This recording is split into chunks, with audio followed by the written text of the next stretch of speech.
রাতটা আপনারা খুব ভালোভাবে শান্তিতে করেছেন, আপনাদের অনেক ধন্যবাদ। জয় জগন্নাথ। এরপরে মহরম আছে, সেটা আপনাদের ভালো করে দেখে নিতে হবে, এবং আরো অনেক প্রোগ্রাম আছে আমাদের। 21শে জুলাই আছে, ক্লাসের পর অন্যান্য প্রোগ্রামগুলোকে দেখে নিতে হবে, আমরা টাইম টু টাইম বলবো। বর্ষাকালে অলওয়েজ বাংলায় বর্ষা একটু বেশি হয়।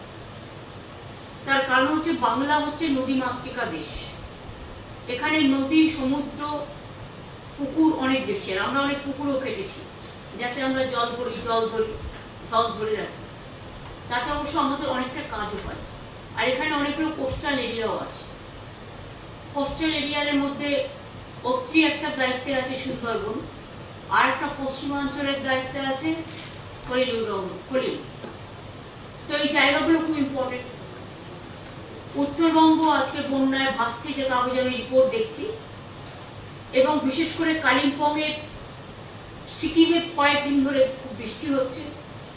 সিকিমের রাস্তায় ধসও নেমেছে, রাস্তাও অনেক পর্যটকও ট্যাপ হয়ে গেছে, সেটা দেখে নাও, যাতে তারা ফিরে আসতে পারে, কোনো অসুবিধা না হয়। If you want any help from us, ওটা অলরেডি রাস্তাটা তৈরি হয়ে গেছে, অন্যরা ব্যাক করতেও শুরু করেছে।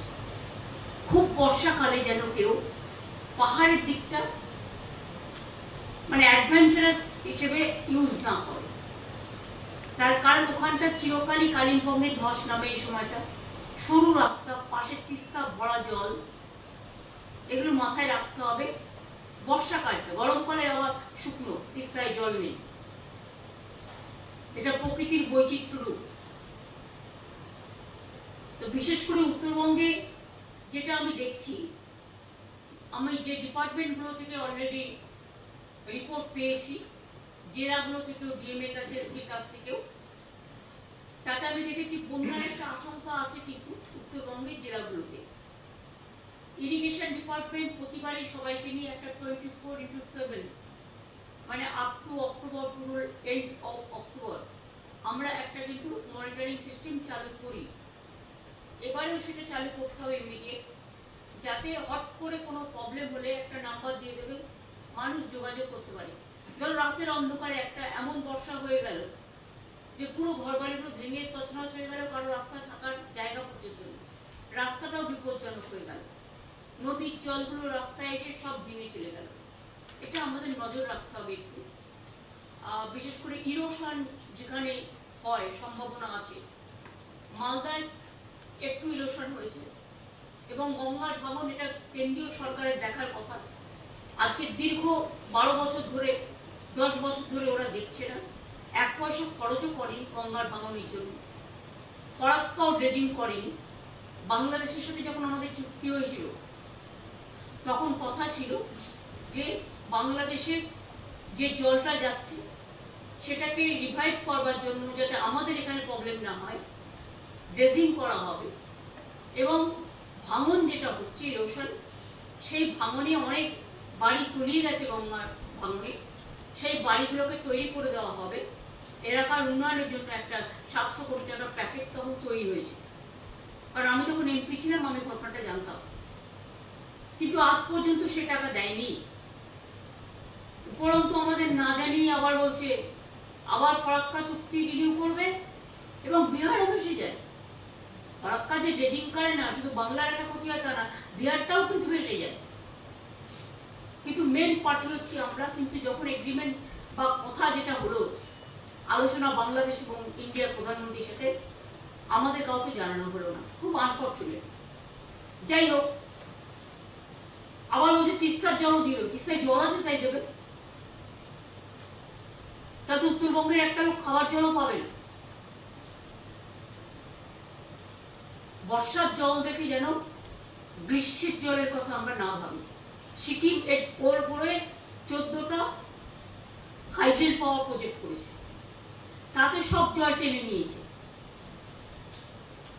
যখন সিকিম 14টা হাইড্রেল পাওয়ার করলো, তখন সেন্ট্রাল গভর্নমেন্টের কেয়ার নেওয়া উচিত ছিল। ওরা জানে সিকিমের বর্ডার কত ভয়ানক, অরুণাচলের বর্ডার কত ভয়ানক আমাদের দেশের জন্য, কিন্তু গভর্নমেন্টের কোনো মনিটরিং সিস্টেম নেই। আমরা বারবার ইনফর্ম করেছি, কিন্তু নো অ্যাকশন। যার জন্য আজকে মানুষকে ফেস করতে হয়। জলপাইগুড়ি টাউনের মানুষরা নিশ্চয়ই জানে আগে করলা নদীর জলে যেভাবে শহর ভাসত, আমরা 16 কোটি 20 কোটি টাকা খরচ করে করলা নদীর ওপর আমরা ভাঙনটা অনেকটাই রোধ করেছিলাম নতুন প্রজেক্ট তৈরি করে। কিন্তু তা সত্ত্বেও পাশে ভুটান আছে, ভুটানের থেকে জল চলে আসে, সেই ভুটানের জলে আলিপুরদুয়ার ভাসে, জলপাইগুড়ি ভাসে, তার সাথে যুক্ত হয় বৃষ্টির জল, সবকিছু মিলেমিশে বন্যায় পরিণত হয়। সুতরাং আমরা হচ্ছে সবচেয়ে বড় সাফার আপনার, কারণ বাংলাটা দেখতেই একটা নৌকোর মতো, ওপরটা দেখতে উঁচু আর মাঝখানটা একেবারে নিচু। জলগুলো ওপর থেকে আসছে আর আমাদের সেটাকে হজম করতে হচ্ছে। প্রতি বছর কোটি কোটি টাকা খরচা করেও আমরা এর থেকে রেহাই পাচ্ছি না। রাস্তায় ধস নেমেছে, অনেক জায়গায় ভেঙে গেছে নদীর পাড়, তাই নজর রাখতে হবে।